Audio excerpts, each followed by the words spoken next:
Number 12. I mentioned living in Memphis, so I went to city schools when I was growing up. Well, the town that I live in right now is a small town. The county that I live in Mississippi is one of the poorest counties in the state. I live in the hill country. The town that I live closest to has fewer than 1,200 people. The high school I graduated from had more than that because my graduating class was over 500. And when you consider there were 3 different classes, 10th, 11th, and 12th, then if each one had 500, that's 1,500 students. So it's kind of fun coming to town where everybody knows everybody, and you have to be really careful because if you talk about somebody, they're going to be related to the person you're talking to. If anybody lives in the country, then they know how that is. So we'll go to number 13. Finally, in my 30s, I started taking guitar lessons.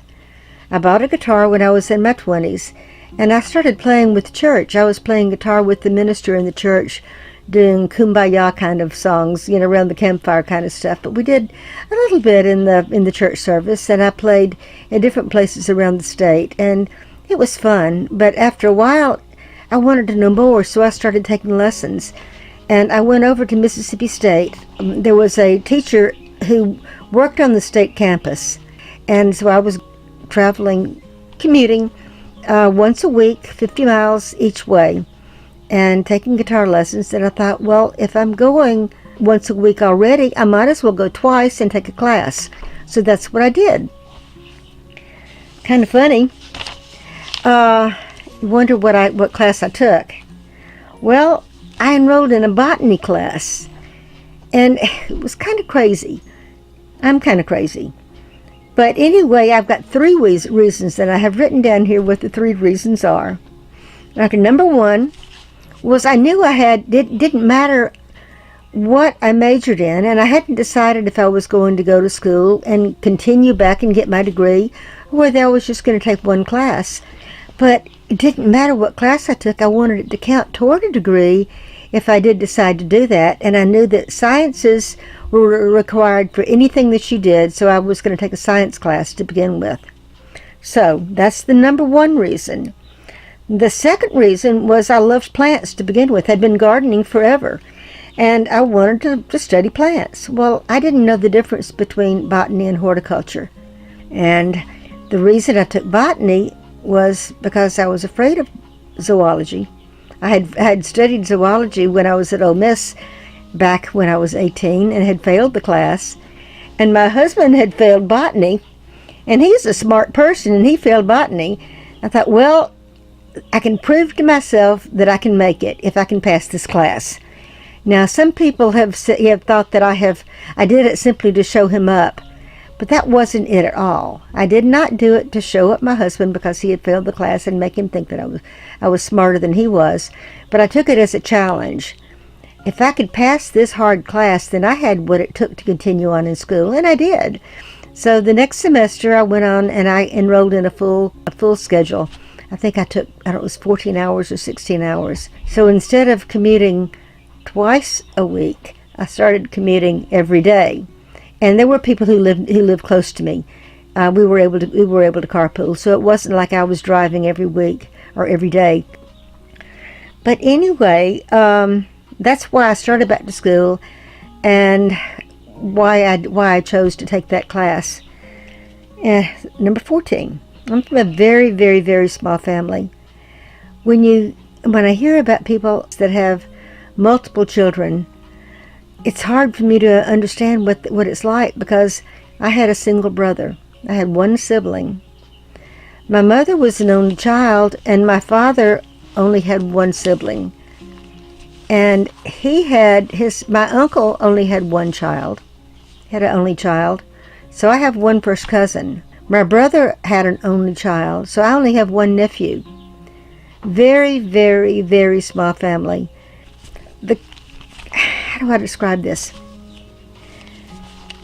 When I was little, my grandfather was a pharmacist, and Well, I think he called himself a druggist. He didn't have a degree in pharmacy. During that period of time, you didn't have to have a pharmacy degree to be a pharmacist. Later on, they changed the law and you did, but not for my grandfather. So he was a pharmacist, worked at the drugstore, and at that time, you used to take your film into the drugstore to be processed. He processed the film in his home studio. He had a dark room in the basement, and I used to go down there and help him. And I just fell in love with it. It was magical. And when I was in elementary school, I was given a Brownie camera, and I loved it, took pictures all the time, took it to camp with me. And I can never remember not having a camera. I've always had a camera. I won't say never. When I was a young child, I didn't have a camera. But from the time I was in elementary school, I've always had a camera of some kind. So photography has been big in my life for a long time. So I had an Instamatic, and they had a Polaroid. And then when I was in the process of going back to school and taking full-time classes, my husband gave me a 35 millimeter camera. I think he was trying to give me another hobby to get me out of school.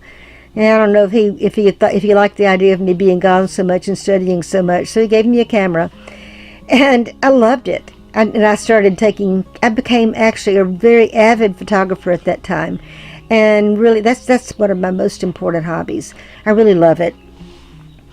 I will go into in other videos a little bit more about my photography hobby, because I know I have a lot to talk about that. Okay, number 16.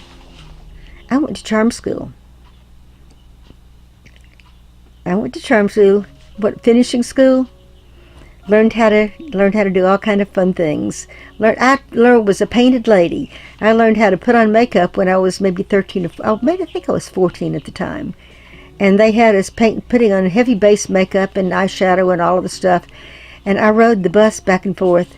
And I can imagine what the other people on the bus must have thought about me, this young child, because I really looked young. Looked young for my age.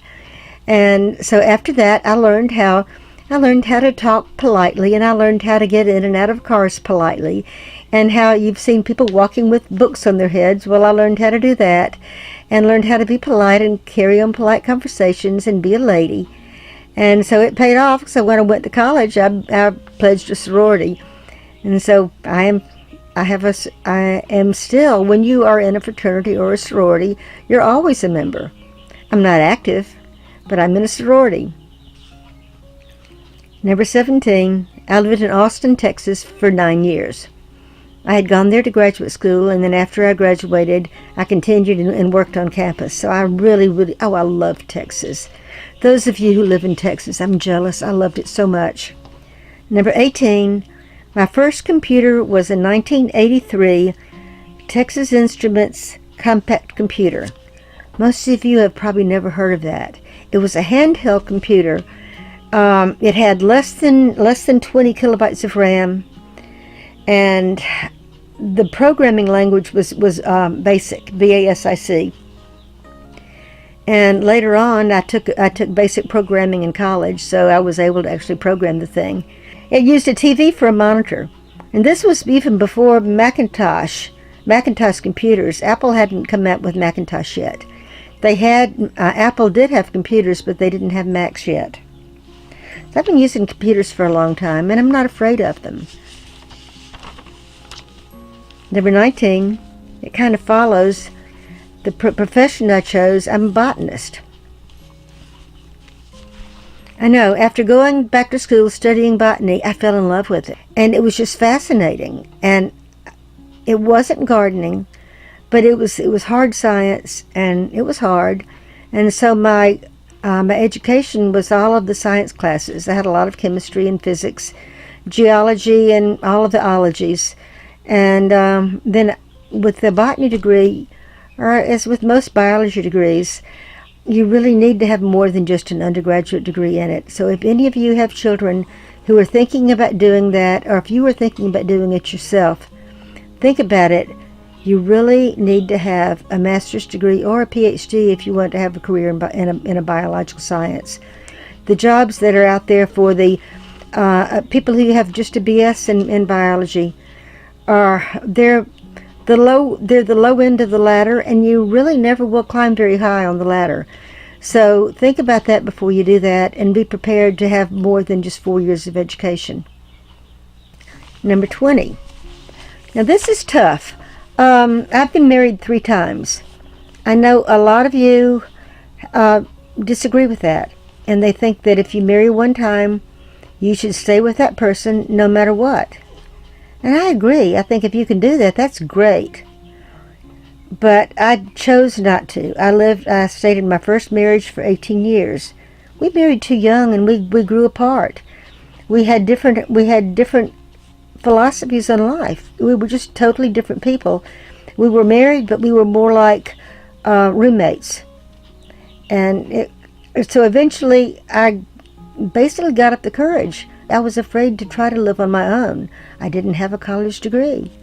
I was afraid that if I tried to leave, got a divorce, my husband would take my children away from me.